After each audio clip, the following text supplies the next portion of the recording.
Ah, meus irmãos, vocês são queridos demais. Obrigado, hein? Pastor Fábio de Mello.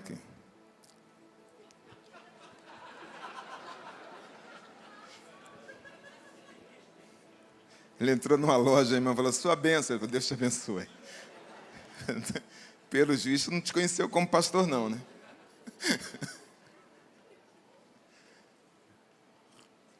Pastor Evaldo, meu amigo, tudo bem, senhor? Glória a Deus. Semana que vem, essa semana, né? Conferência de adolescentes. Eu lembro da minha época, parece que foi ontem, Jesus. Na época não tinha telefone, não tinha e-mail, não tinha nada, tinha que desenrolar na hora, assim. Né? Não tinha como depois continuar a conversa, não. Era mais difícil.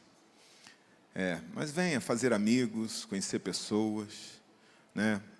Vai ser um ambiente maravilhoso. E você, pai, tio, avô, venha prestigiar, faça parte, né? A programação é dirigida pelos adolescentes, mas não voltada só para adolescentes, para todos nós. E, sinceramente, a gente tem um grupo aqui de adolescentes, capitaneado aí pelo Ted e Duda, que são abençoados. Deus abençoe a banda, né? A gente tem uma banda aqui de adolescente que pode tocar domingo à noite aqui. Não faz vergonha para ninguém. São bons, né? São bons. Coruja que não se gaba do toco, chumbo nela. Eu quero ler um texto, eu preguei essa mensagem aqui há alguns anos. Até eu tenho que ler esboço, então imagina vocês. Primeira carta de Pedro, capítulo 3, versículo 12, o Deus que vê, sobre isso que eu vou falar. Tudo bem. Hoje tivemos uma ceia pela manhã, e a partir de domingo que vem, não foi falado aqui não, né? Assim, não tão claramente. A partir desta semana, as mudanças já começam a acontecer. Então, terça-feira agora, nós vamos ter a Escola da Palavra. Toda terça-feira, nós vamos ter Escola da Palavra. Diga, Escola da Palavra. A abreviação é EDP, Escola da Palavra. Nós vamos ter classes de novos convertidos, classes para adolescentes e para jovens. As crianças vão continuar ensaiando. Então, novos convertidos, adolescentes e jovens vão ter uma classe à parte, Escola da Palavra, voltada para vocês, tá bom? Agora, crianças, adolescentes, as atividades normais de terça-feira. Quinta, permanece culto da Vitória, normalmente, tá?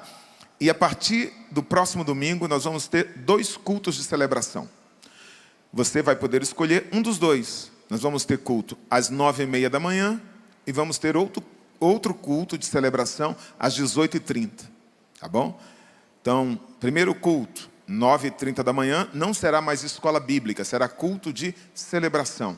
Louvor, como se fosse o culto domingo à noite. Normalmente, nós vamos ter a mesma pregação, os louvores serão os mesmos.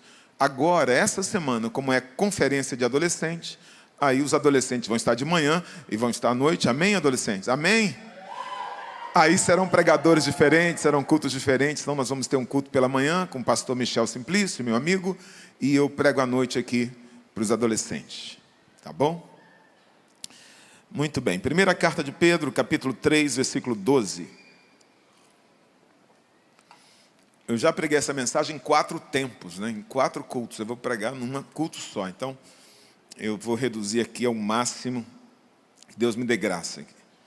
Porque os olhos do Senhor estão sobre os justos, e os seus ouvidos atentos às suas orações, mas o rosto do Senhor é contra os que fazem o mal. Diga, os olhos do Senhor estão sobre os justos. Em João capítulo 4, quando Jesus está conversando com a mulher samaritana, Jesus diz que Deus é espírito. E há diversos textos na Bíblia que nós podemos inferir a grandeza de Deus, a eternidade, a grandeza de Deus. A Bíblia diz, por exemplo, que Ele está sentado nos céus, o seu trono está nos céus, e a terra é descanso, escabelo dos seus pés, é o puff dos seus pés. Então, imagine a grandeza desse Deus. Ele é tão grande que mediu o firmamento a palmos, mediu as montanhas, os montes, em balança de precisão, as águas dos oceanos na concha da sua mão, é o que diz a Bíblia. Mas esse Deus é espírito.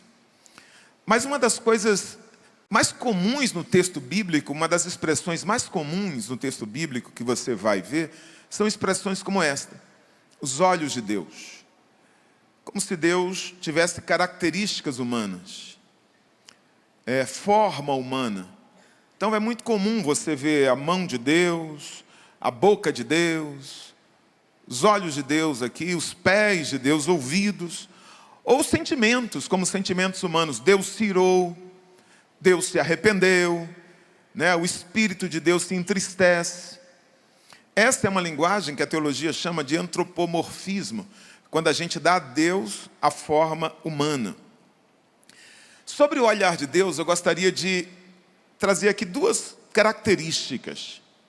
Primeira característica: o olhar de Deus desconhece qualquer impedimento. Diga assim: o olhar de Deus não conhece barreira ou impedimento. O ser humano, para enxergar, ele vai precisar de uma relativa proximidade. Se a coisa estiver longe, você não consegue ver. À medida que a idade vai passando aí, você não consegue ver mesmo. Mas todos nós precisamos de uma relativa proximidade. Quanto mais longe, a gente vê menos, até que chega um ponto que a gente deixa de ver. Precisa que o campo de visão esteja livre, né? Eu não posso ver alguma coisa que esteja atrás de uma parede, que tem uma barreira sólida ali, não transparente. Nenhum ser humano consegue enxergar, a não ser que você se chame, né, sei lá, trabalhe no jornal Metrópole, né? Goste de uma cueca por fora da calça, seja bonita assim, tipo Tainã, né? Se chame Clark Kent, trabalhe no jornal, né? Então, se você não for o super-homem, meu irmão, então você não consegue. Precisamos de uma quantidade de luz. Nós não enxergamos no escuro. Precisa que seja algo material. Ninguém enxerga palavras, ninguém enxerga sentimentos, pensamentos. E é importante que aquilo que a gente está vendo esteja acontecendo ou tenha acontecido, porque agora a gente vê algo que foi gravado, né? Mas veja, o olhar de Deus não conhece nenhum impedimento assim. Não importa a barreira, não importa se está escuro, não importa a distância, não importa o tempo, Deus vê todas as coisas. Hebreus capítulo 4, versículo 13, a parte B diz assim: todas as coisas estão nuas e patentes aos olhos dele. Todas as coisas estão descobertas. Todas as coisas estão claras, não há nada obscuro, não há nada escondido, não há nada secreto, nada implícito. Deus vê todas as coisas. Então, essa é a primeira característica, não há impedimento para o seu olhar. A segunda característica é que o olhar de Deus é sobre todos. Não há impedimento. Segunda característica, diga: o olhar de Deus é sobre todos. Vemos isso no próprio versículo de Hebreus capítulo 4, 13, que diz assim: não há criatura alguma encoberta diante dele. Não há nenhuma criatura. O profeta Zacarias diz que Deus tem 7 olhos. Apocalipse diz que o cordeiro também tem 7 olhos. Eu sei que parece uma figura dantesca, uma coisa, parece MIB, né? Imagina, 7 olhos é uma coisa mais... 7 significa o número da perfeição, e a Bíblia está dizendo que Deus tem a total onisciência, o total conhecimento, o olhar perfeito. O seu olhar percorre toda a terra, diz a Bíblia, ele vê todas as coisas. Mas quando a gente traz à tona essa segunda característica, a gente percebe que está diante de uma aparente contradição. Porque Pedro diz que o olhar de Deus é sobre os justos. O olhar de Deus é sobre os justos, mas Hebreus diz que o olhar de Deus é sobre todos. É uma aparente contradição, mas não uma contradição. Porque se o olhar de Deus é sobre os justos, sobre todos, não há nenhum problema em dizer que o olhar de Deus é sobre os justos. Mas o olhar de Deus é também sobre os ímpios. O próprio texto diz que o seu rosto se volta contra o ímpio. Deus, de fato, vê a todos. Deus vê o bom, Deus vê o mal, o jovem, o idoso. Ele é onisciente. A questão é que o olhar de Deus nem sempre é o mesmo. O fato de Deus estar vendo o justo e também ver o ímpio não significa que seja o mesmo olhar. O olhar de Deus assume diferentes conotações, diferentes sentidos, diferentes propósitos. E é sobre isso que eu gostaria de pregar nessa noite. Nem sempre a atenção de Deus, o olhar de Deus, tem a mesma intenção e o mesmo significado. O olhar de Deus pode significar inúmeras coisas. Eu vou trazer aqui 4 significados para o olhar de Deus. Primeiro significado, o olhar de Deus pode significar juízo, julgamento. Diga assim, o olhar de Deus pode significar julgamento. É quando Deus olha alguém e Ele olha o coração dessa pessoa, Ele sonda, o salmista diz, sonda o meu coração. Ele olha com profundidade e Ele vê a intenção. Ele vê os pensamentos mais profundos, mais íntimos. E Ele julga esse olhar. Ou Ele vê a ação de alguém que não é vista por ninguém, que está longe da vista de todas as pessoas, mas Deus vê e Deus julga aquilo. A gente vê isso quando Samuel vai à casa de Jessé para escolher um rei, e aparece Eliabe. Eliabe era um rapaz bem quadrado, né? Um rapaz bem quadrado, um rapaz provido de beleza, né?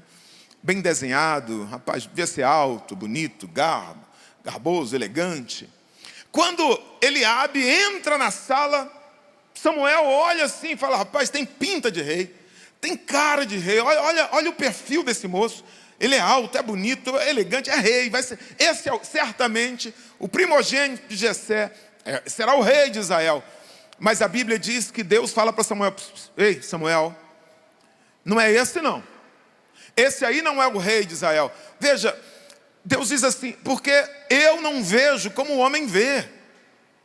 O homem vê o embrulho, o homem vê o tamanho do laço, o presente, o que impressiona, né? Mas eu não vejo a aparência, eu vejo o coração, eu vejo o que está dentro dele. E Deus julga Eliabe e diz, ele não é o rei. Eu vi algo no coração dele, eu vi algo dentro dele e ele não é o meu escolhido. Ele não é a pessoa que eu tenho para ser o rei de Israel. Não é esse, é bonito, é educado, tem aparência, tem tudo, mas não é este. Deus vê de forma diferente, e esse olhar é um olhar de julgamento. Deus olha Eliabe e Deus o julga. Quem de nós não se lembra desse olhar de julgamento dos nossos pais? Ninguém precisa fazer um curso sobre, pai, como olhar com um olhar de juízo para o seu filho. Não precisa.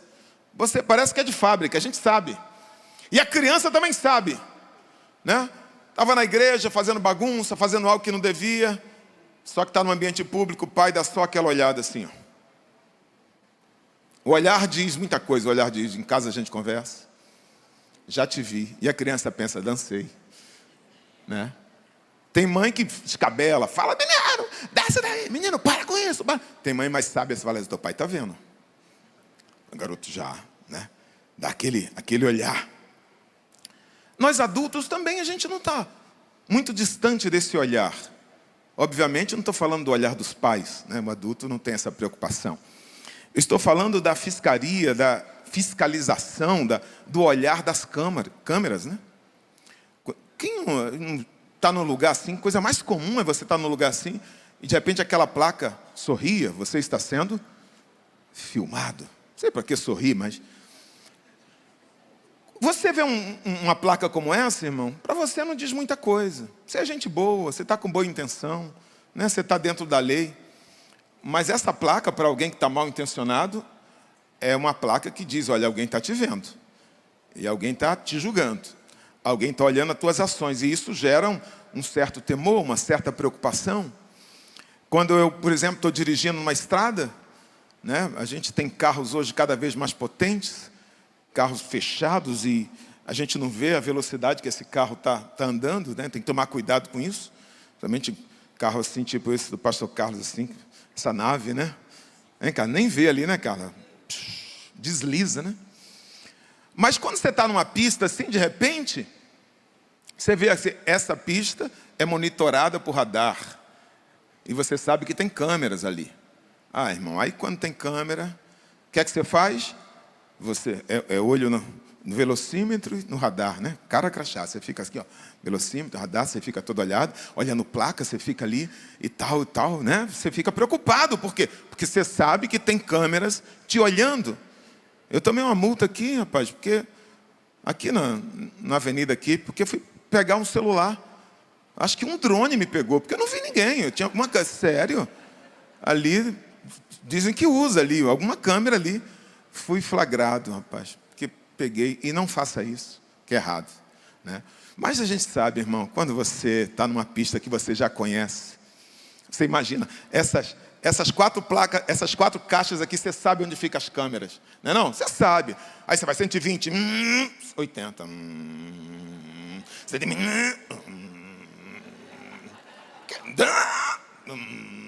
Você passa... Quem não faz isso, irmão?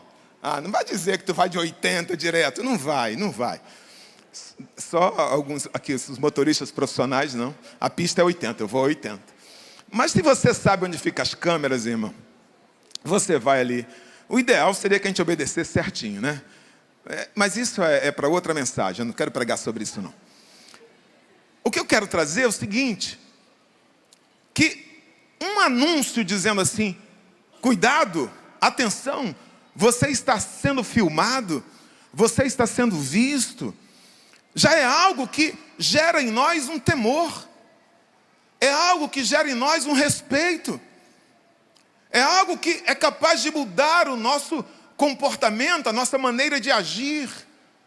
Veja, eu sei que alguém está me vendo, eu sei que alguém está me olhando e essa câmera está ali para me fiscalizar, essa câmera está ali para olhar o meu comportamento e ela vai me punir se eu não obedecer. Isso gera em mim respeito, temor, muda a maneira que eu dirijo, a maneira que eu estou agindo. Alguém mal intencionado repensa a sua atitude diante de uma câmera. Agora, irmão, escute o que a Bíblia está dizendo. O olhar de Deus está sobre você. Só que o olhar de Deus não é um olhar como uma câmera que tem aqui, ali, acolá, que precisa de claridade. Não, o olhar de Deus, Ele vê você sempre. Durante toda a rodovia, durante toda a estrada, toda a caminhada, Ele está lhe vendo o tempo todo. A câmera dele é de altíssimo alcance, sabe aquelas câmeras militares que vê durante a noite? Deus é melhor que aquilo, vem em alta definição. Então não importa onde você esteja, Deus sempre vai lhe ver. Isso é algo que deve gerar em nós um questionamento. Gente, eu tenho pensado sobre isso, que Deus está me vendo, que Deus está me olhando. Diga para alguém que está ao seu lado, eu não peço muito isso, só dessa vez, diga assim, Deus está lhe vendo. Ele tem 7 olhos, ou seja, Ele vê perfeitamente, Ele vê todas as coisas. São 7 câmeras de longuíssimo alcance, em HD, com visão noturna. Então você pode estar no trabalho, você pode estar na sua casa, você pode estar no carro, você pode estar numa rua deserta, mesmo que a porta esteja fechada, mesmo que a persiana esteja fechada, mesmo que as luzes estejam apagadas, Deus está lhe vendo. Não importa se você desliga o celular, não importa se você está usando aquele óculos que já vem com nariz e bigode, Ele vai te reconhecer. Ele está te vendo, Ele te reconhece. E por isso que crente, quem é crente aqui? Amém?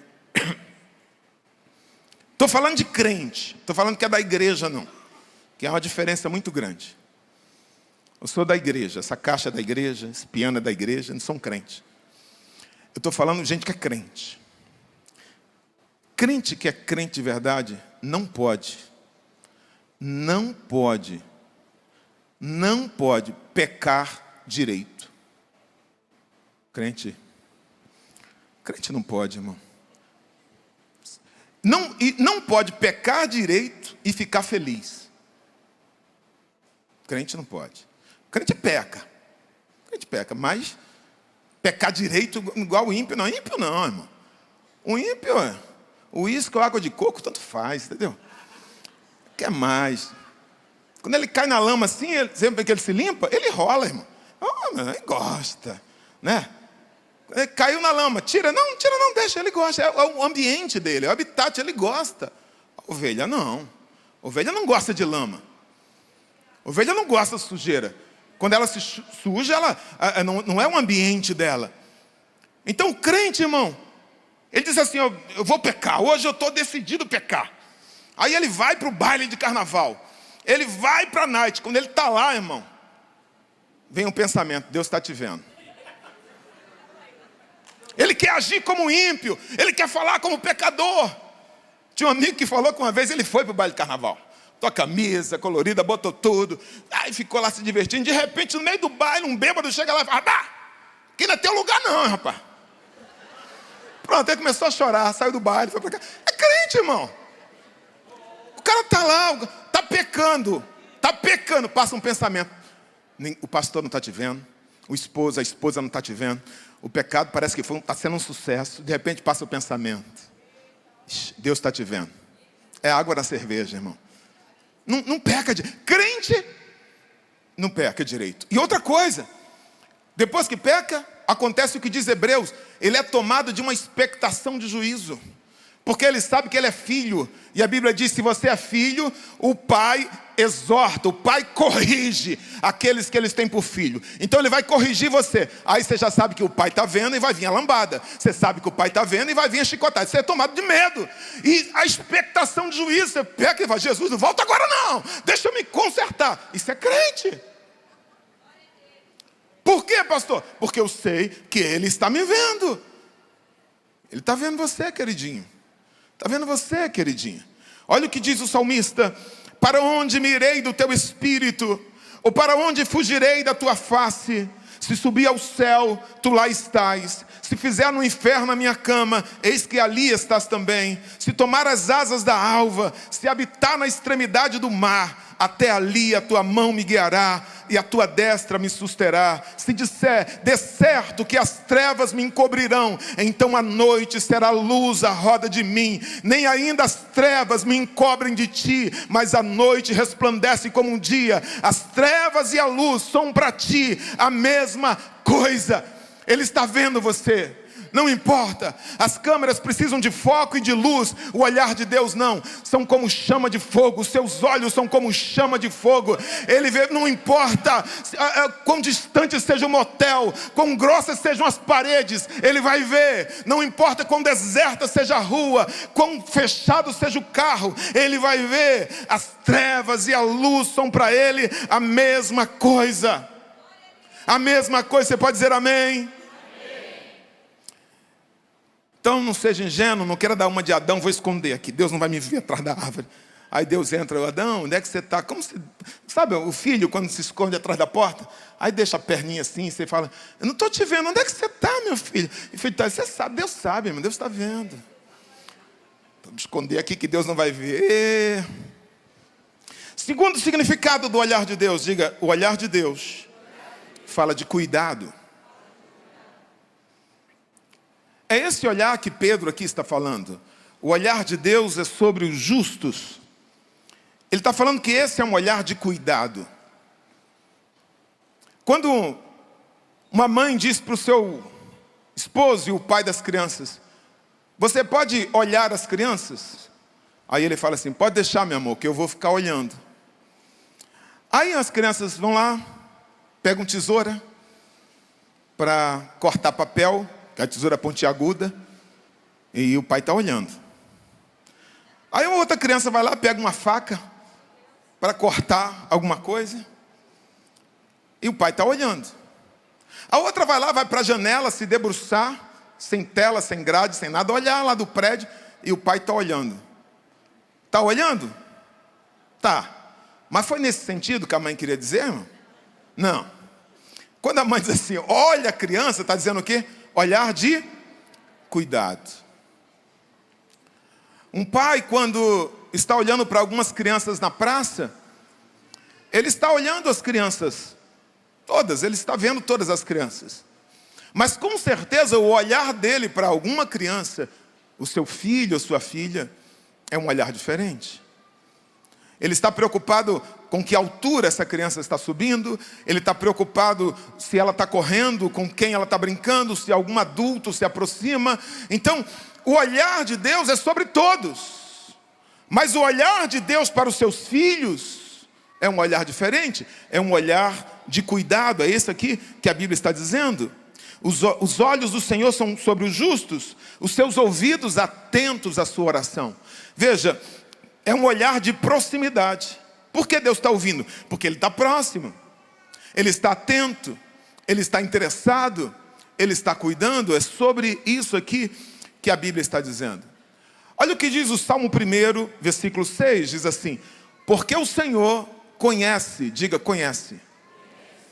O Senhor conhece o caminho do justo, a vida do justo, o deitar, o levantar, como é que o justo anda. Porém o caminho do ímpio perecerá. A Bíblia está dizendo que a vida do justo ele conhece, ele sabe qual é. Ele perscruta, ele investiga, ele tem conhecimento. Isso é conhecer, é olhar. Mas o caminho do ímpio não. O caminho do ímpio decide por ele mesmo. O mal se autodestrói. Ele vai perecer, porque Deus não cuida. É isso que a Bíblia... Veja, o olhar não é o mesmo. Isso me faz lembrar um fato da minha infância. Na minha primeira fase da vida, na infância, eu vivi em Natal até os meus 7 anos, cidade onde eu nasci. Depois fui para o Rio, voltei para Natal, e com 12 anos, como diria o Galvão, fui em definitivo para o Rio. E carioquei. Mas, quando eu tinha 4 para 5 anos, os meus pais se separaram. E aquilo foi algo assim, drástico para mim. Eu não tinha noção na época. Mas hoje eu vejo, e eu lembro, né, como aquilo me abateu. Se alguém aqui é filho de pais separados, isso aconteceu na sua infância, você sabe que isso afeta. Nada que uma terapia não resolva, e um grande amor também não seja capaz de te curar. Mas na minha infância, eu senti muito, porque meu pai era meu amigo, era meu herói. A gente tinha muito tempo junto, e de repente ele some da minha vida. E de repente eu não posso vê-lo, ou vejo a cada 2 semanas, uma vez por mês, e ele está sempre com pressa, e aquilo me abate profundamente. Quando eu fui preparar essa mensagem, eu lembrei de um fato.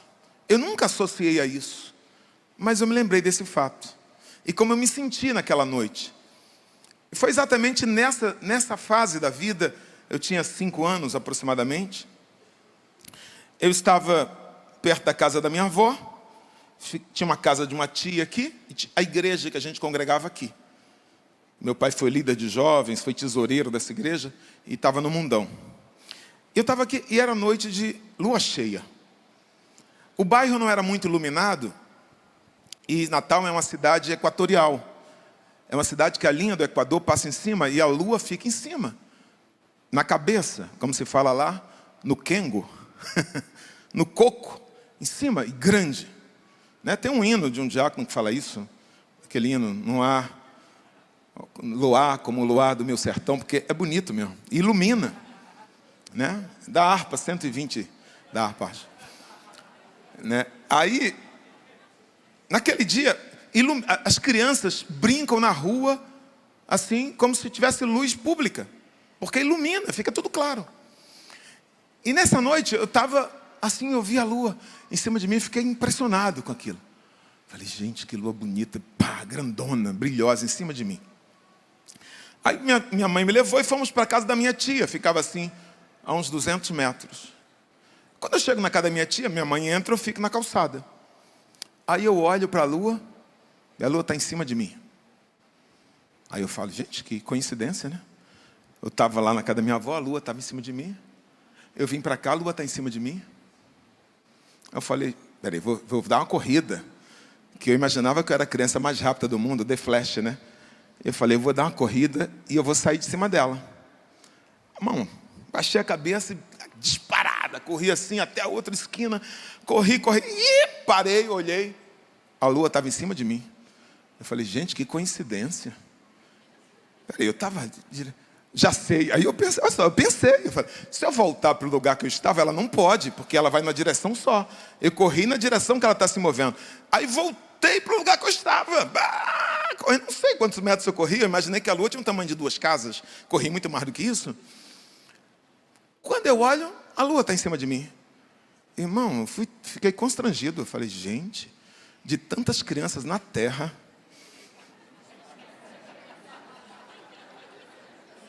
Deus viu que eu gostei da lua e Ele mandou a lua ficar em cima de mim. Eu sou muito especial. A minha mãe me pega pela mão e a gente vai andando e eu olhava para cima. Falei, gente, minha mãe nem viu. Ela não é capaz de perceber que ela está com a criança mais especial do mundo. A lua está me seguindo. Aquilo foi tomado, aquilo me gerou uma alegria tão grande. Eu fui dormir naquela noite, eu me lembro aquilo, uma alegria que eu me sentia a criança mais especial do mundo. Era como se Deus estivesse dizendo assim, o teu pai pode ter te deixado, mas os meus olhos estão sobre você, te acompanhando. Sabe, talvez você esteja aqui e você esteja vendo isso. Alguém vivendo isso. Alguém te deixou por outra pessoa. Alguém rejeitou você. Alguém abandonou você. Agora olha esse olhar aqui. Se você é crente, muito mais importante que a lua, muito maior que a lua, muito mais brilhante do que a lua. Talvez se eu disser que a lua te segue, você diga, pastor, eu não sou uma criança de 5 anos, é verdade. Mas tem algo muito maior que a lua que segue você, que acompanha você. É isso que a Bíblia está dizendo, são os olhos do teu pai. Ele jamais vai te deixar, ele nem pisca, ele não tosqueneja. Tosquenejar é pescar peixinho, é você ficar assim, ó.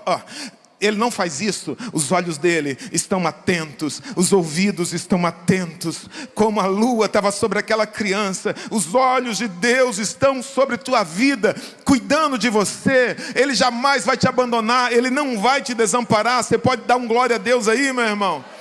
Amém, glória a Deus, glória a Deus. Terceiro significado do olhar de Deus. Estou com pressa. O quarto é rapidinho. O olhar de Deus fala do propósitos. Diga assim, o olhar de Deus significa que Ele está estabelecendo propósitos. É o que diz o Salmo 139, versículo 16.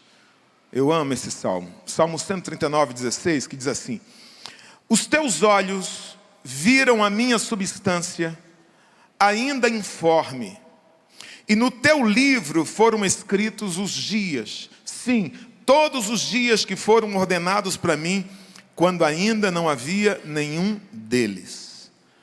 Olha o que o salmista está dizendo. Quando os meus ossos estavam se formando, quando eu estava sendo entretenecido, como um tecido que está sendo formado, a minha pele, a minha carne. Quando eu era um embrião, os teus olhos me viram. E não apenas me viram, estabeleceram os meus dias, um a um, antes que eles existissem. A sua vida não é um acaso. A sua vida, mesmo que seus pais não tenham desejado você, mesmo que você não seja aquele filho planejado, aquela filha planejada, desejada, escute. Você é um projeto de Deus. se você é crente, se você é um servo de Deus, isso aqui se cumpriu na sua vida. Deus viu você no ventre de sua mãe e estabeleceu os seus dias um a um antes que eles existissem. Eu creio nisso com todas as minhas forças, irmãos. Eu creio que Deus vê os seus filhos e Ele estabelece propósitos para a vida dele, cada dia. Ele diz assim, no seu livro foi escrito, eu acho isso interessante. Deus viu, Deus estabelece propósito e Ele escreve. Tem uma música, eu não vou, essa não é hino não, esse aqui não é hino não. Essa aqui é a música do mundo mesmo. Que diz assim, o acaso vai me proteger. Enquanto eu andar distraído, o acaso vai me proteger. Escute, se você é crente, você nunca pode cantar uma música como essa. Eu ouvi um pastor cantando isso no púlpito. O acaso vai me proteger, irmão. Não vai proteger, porque não é o acaso.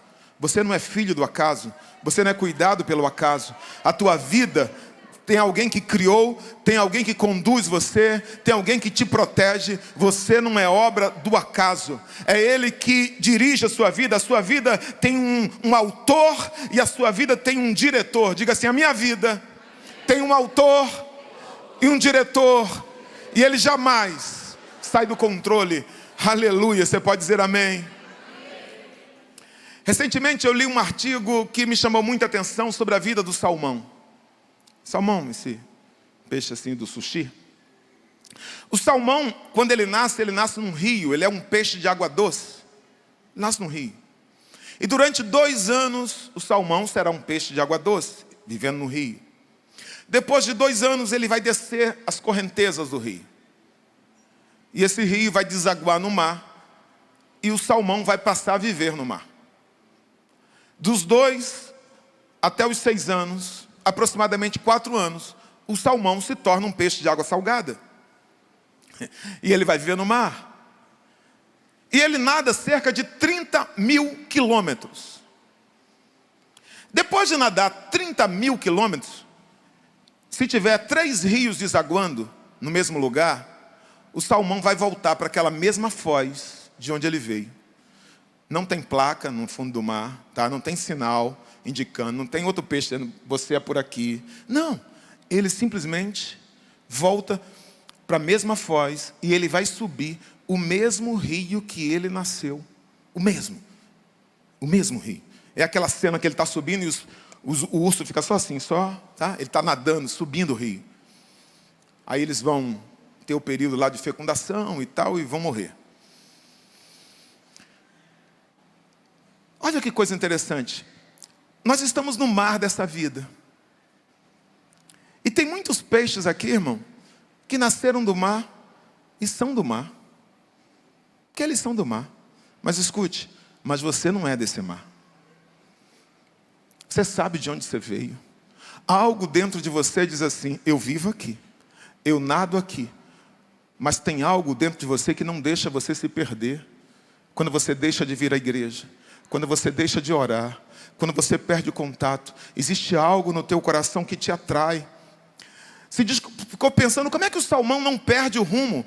Ele tem um senso magnético que o conecta ao Polo Norte. E ele não perde nunca o norte. Deus colocou dentro de você algo que o atrai para Ele. Você não é desse mar, você não é dessa vida. Quando você nasceu, Deus já implantou dentro de você algo que o atrai para Ele. Por isso que você tem fome dEle. Por isso que o teu coração é ferido por sede por Ele. Ou ainda que você diga assim, eu não vou falar, algo queima dentro de você. Ainda que você diga assim, eu não quero mais Deus, mas você é atraído. Porque você foi criado para Ele. Por isso que você nada contra a correnteza. Por isso que você está na contramão desse mundo. Por isso que você vai subir. Você não é da cima, você não é daqui. Você é lá de cima. Você pode dizer amém? Eu estava há 10 dias de ser pastor. E eu disse assim, eu não quero mais ser pastor. Decidi. 2 meses antes, eu cheguei para um amigo e falei assim, meu amigo, eu vou lá, vou subir com o pastor, falar com o pastor Santos. Eu não quero ser pastor, eu não estou preparado. Estou quase me separando, tenho um monte de arestas, eu estou com muita dificuldade, eu não estou pronto para ser pastor. Com 20 anos, 19 para 20 anos, quando eu terminei o seminário, eu me achava o cara preparado para ser pastor. Quando foi realmente os 27, 28, que eu ia ser pastor, não, eu não quero, eu não estou preparado, mas Jarmuth, meu pai é um homem de Deus, meu pai eu era filho do pastor. Se ele falou que você vai ser pastor, você já fez todo o curso. Na época a gente fazia um curso para ser aprovado na convenção, minha esposa foi, outra amiga foi, botou até um coque postiço para passar direitinho, porque era a entrevista na Assembleia de Deus, era assim. Minha esposa foi, jovenzinha, novinha, 20 e poucos anos, pegaram no pé dele, ele te bate, ele te trai, ele grita com você. Não, eu que bato nele, talvez. 10 dias antes, aí ele falou, não vai falar com meu pai não. Aí eu falei, desisti, irmão, mas eu estava triste. Eu estava triste porque eu me sentia muito despreparado. Tinha muita aresta para parar na minha vida. Eu falei, sabe por que eu estou aqui? Porque, sei lá, eu sempre fui rato de igreja. Pastor, teve uma luz que veio, um túnel que você entrou e tinha uma voz, Jarmuth, você é para mim um escolhido. Não teve nada disso, não teve. Sai daí, vem para aqui, que eu estou te chamando. Nunca teve isso. Então como é que o senhor foi chamado, pastor? Irmão, eu fui servindo. O pastor dizia, vai, eu ia. Vem, eu vinha. Se ele dissesse morto, eu cairia. Fidelidade canina, serve. E chegou o tempo que eu ia ser pastor. E eu falei, Jesus, eu não quero ser pastor. Aí veio minha mãe. Eu trouxe minha mãe de Natal para minha consagração. Minha mãe chega na minha casa e diz assim, o Mutinho, vai me chamar de Mutinho não, né? Tem uns que ficou Mutinho. Pior que eu olho, mas chama não. Só jogou bola de gude comigo. Aí, ela falou, Mutinho, está se cumprindo a profecia de Deus na sua vida. Eu falei, que profecia, mãe? Eu não sei de profecia nenhuma. Eu não sei de nada. Como você não sabe da profecia? A profecia que a tua tia estava, Beltrano estava na casa da irmã Maria Dália. Eu falei, irmã, eu me lembro da casa dessa irmã, né? Que eu vivi lá até os 7, 8 anos. Mas eu não me lembro de profecia. Por lá, Natal, todo mundo te chama o filho da promessa. O filho da promessa que está no Rio. Eu falei, mãe, que profecia é essa? Aí ela disse, olha, foi assim que aconteceu. Quando eu tive Natal, voltei lá umas 10 vezes depois. Eu perguntei, fui consultar, tinha umas 4 pessoas ainda vivas, minha tia, inclusive, confirmou com as mesmas palavras. Minha mãe era uma mulher muito simples. E ela falava pouco, talvez por não ter leitura. Estava no cantinho dela, aquela oração, na casa de uma irmã. Aí ela disse, meu filho, eu estava ali, eu estava 1 ano mais ou menos casada com seu pai. Seu pai ia trabalhar, às vezes ficava 2, 3 dias trabalhando, e eu ficava em casa sozinha. E eu falei, poxa Deus, eu quero uma filha.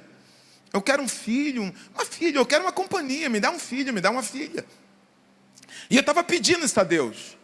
Aí ela diz, veio de lá, disse o nome do profeta, eu não me lembro o nome do profeta. Aí ela diz, ele veio de lá marchando, filho. Marchando. Chegou perto de mim, colocou a mão na minha cabeça. Eu soube disso há 10 dias de ser pastor. Eu estava no 3º ano da faculdade de Direito. Que eu só decidi no ano que eu fui fazer Direito. Embora eu desejasse isso desde a minha adolescência. Há 10 dias de ser pastor, 3º ano da faculdade de Direito. O cara veio marchando, colocou a mão na cabeça dela e disse assim, minha serva, eu vou te dar um filho varão, que vai viver para a minha obra e será um homem da lei.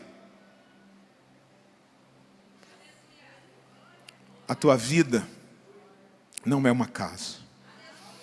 Há um Deus que te viu no ventre da tua mãe e estabeleceu os teus dias 1 a 1 antes que eles existissem.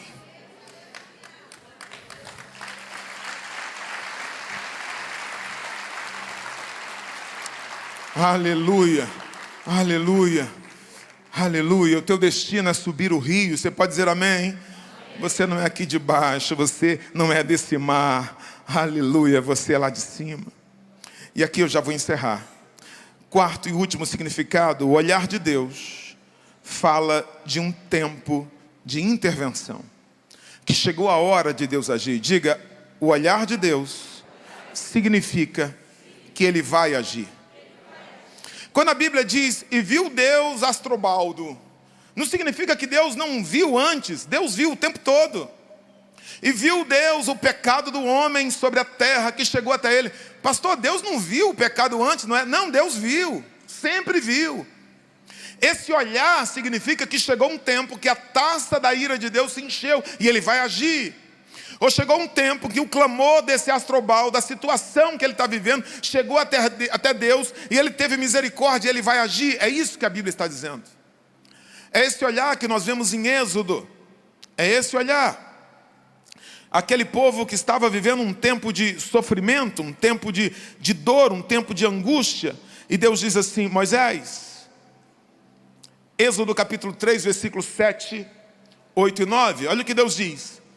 E disse o Senhor: tenho visto atentamente a aflição do meu povo que está no Egito.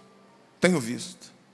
E diz: e tenho ouvido o seu clamor por causa dos seus exatores, porque conheci as suas dores, tomei conhecimento, eu tenho ouvido a sua oração, eu tenho visto atentamente. Eu gosto desse atentamente.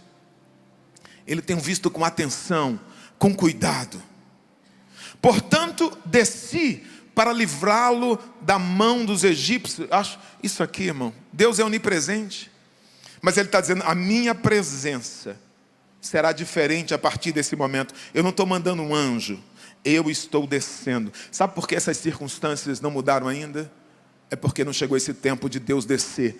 Mas eu creio que na vida de algumas pessoas, porque Deus não usa a gente por usar. Eu não estou pregando aqui por um acaso. Deus está falando com alguém e Ele está dizendo: chegou o tempo em que eu estou vendo, que eu estou ouvindo, eu estou vendo atentamente, e chegou o tempo de eu descer. Ele diz assim: eu desci para livrá-lo. Olha, Deus está dizendo: eu vou agir da mão dos egípcios, e para fazê-lo subir daquela terra. Deus vai mudar esse quadro, Deus vai mudar essa situação, Deus vai mudar o estado que as coisas estão. Ele diz: eu vou levá-los a uma terra boa e larga, a uma terra que mana leite e mel, ao lugar do cananeu, e do heveu, e do amorreu, e do perizeu, e do heveu, e do jebuseu. E ele diz: e agora? Eis que o clamor dos filhos de Israel é vindo a mim, e também tenho visto a opressão com que os egípcios os oprimem.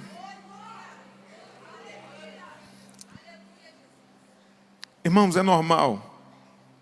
Isso se chama batalha espiritual na mente. Qual é a batalha espiritual na mente de todo crente? É que diante de um momento de dor, de sofrimento, de angústia, como esse povo estava passando, é normal a gente imaginar que Deus não está nos vendo, que Deus não está nos ouvindo. Pastor, Deus ouve meu marido, a mim não. Deus ouve minha esposa, não a mim. E o Satanás aproveita isso e começa a acusar a gente dos nossos erros, dos nossos pecados. E a gente começa a pensar: mas quem sou eu? Eu não sou digno, eu não sou merecedor. Deus deve estar irado comigo. Irmãos, isso é batalha na mente. Mas olha o que Deus está dizendo aqui. Não, eu estou vendo. E eu estou vendo atentamente. Esse olhar é um olhar que diz assim: eu estou descendo, eu vou intervir. Eu vou tirar você desse lugar de humilhação. Eu vou tirar você desse quadro que você não tem força para se livrar, que você não tem meios para se desvencilhar. Eu estou descendo e eu vou levar você para uma terra boa e larga. Eu vou fazer com que aquilo que pertence ao Eteu, ao Eveu, ao Perizeu, que está na mão do ímpio, será tirado e vai passar para você. Eu estou mudando esse quadro, eu estou mudando essa realidade. Quantos creem? Ô irmão, se tivesse pelo menos umas 100 pessoas aqui que crescem nisso, fica de pé. Se você crê, fica de pé, aplaude ao Senhor, glorifica a Deus. Diga assim: o olhar de Deus significa que Ele vai intervir nessa noite. Você crê que o olhar de Deus está sobre este lugar? Deus está em toda a terra. Deus está na padaria da esquina. Deus está lá no sinal da Deroço. Ele está lá. Mas a presença de Deus lá não é a mesma presença quando 2 ou 3 se reúnem no seu nome. A presença de Deus não é a mesma quando a igreja se reúne. A glória de Deus, A Shekinah, o peso, só está no templo. A mesma coisa é o olhar de Deus. O olhar de Deus está sobre a padaria ali. O olhar de Deus está sobre o sinal da Aderoço. O olhar de Deus está sobre o inferninho que está aberto aqui em Curitiba. Se alguém se arrepender lá, ele está vendo. Mas o olhar de Deus para o seu povo, quando se reúne, não é o mesmo olhar. Não tem o mesmo significado. O olhar sobre o justo, não é o mesmo olhar sobre os ímpios. E você é justo porque você foi lavado pelo sangue de Jesus. O olhar de Deus sobre você talvez seja um olhar de juízo. Se você é filho e você se sente culpado, constrangido por esse olhar, mude, meu irmão. Mude de atitude. Corrija a sua vida, corrija a sua rota, porque Deus está te vendo. E por que Ele não age? É porque não chegou o tempo, a taça não foi cheia ainda. Mas um dia que a taça se encher, então não brinque com Deus. Não brinque de ser crente, porque Ele está te vendo. Talvez o olhar de Deus seja de cuidado. Talvez você esteja precisando desse olhar. De um pai próximo. De um pai que te abraça. De um pai que não te abandona. De um pai que diz assim: eu estou com você todos os dias, até a consumação dos séculos. Eu não estou com você só na hora do culto. Eu não estou com você só na hora do louvor. Eu estou com você quando você dorme. Os fios de cabelo da tua cabeça estão contados. Eu não posso me esquecer de você, ainda que a sua mãe se esqueça, eu não posso, porque o teu nome está gravado na palma da minha mão. Eu cuido de você, você é meu, você é minha. Talvez você esteja precisando desse olhar de propósitos. Pastor, eu não sei a direção que a minha vida tem tomado, mas Deus está dizendo: ei, é eu que estou no controle, é eu que estou conduzindo, eu estou atraindo você para o meu propósito, eu estou conduzindo você. Você não vai se perder nesse mar, porque Ele não vai deixar. Ele tem um propósito para você. Confia, irmão, confia, irmã. Ou talvez o olhar dele seja esse olhar de intervenção. Quem sabe para alguém vai ser esse olhar: eu estou descendo hoje e eu estou agindo na terra. Feche seus olhos se você crê nisso. Pai, nós estamos na Tua presença nessa noite, Senhor. Aqui é a Tua igreja, são os Teus filhos. Eu não sei qual o significado do Teu olhar para cada vida aqui. Eu não sei os diferentes significados que o Teu olhar pode assumir, os diferentes propósitos que o teu olhar pode assumir nessa noite. Mas eu sei que o Senhor está vendo.